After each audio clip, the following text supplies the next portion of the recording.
Hello guys and welcome to this video. I'm going to be showing you how to check overview on Fiverr. So on your account, just once you sign into your Fiverr account, click on the growth and marketing section.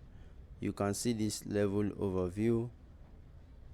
Yes, so or you see, it depends on what you want to do. If you want to have a level overview of your seller level, to check what category of seller you are in, this is where you can check it in check it out. And then if you want to check the overview of your business or your progress so far, click on analytics and then click on your overview to see how fast you're earning.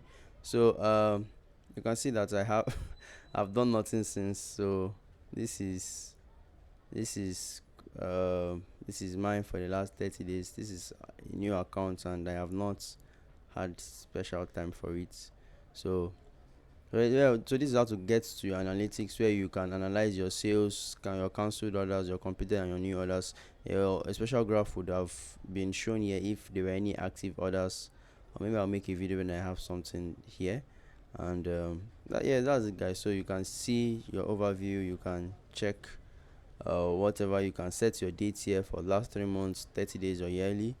So, and if you have the premium account, so if you want to do special keyword research, you can unlock this by paying for the keyword research, which would offer you good keywords for your particular niche. And that's, I think, about $19. I made a video on it. You can check out the playlist.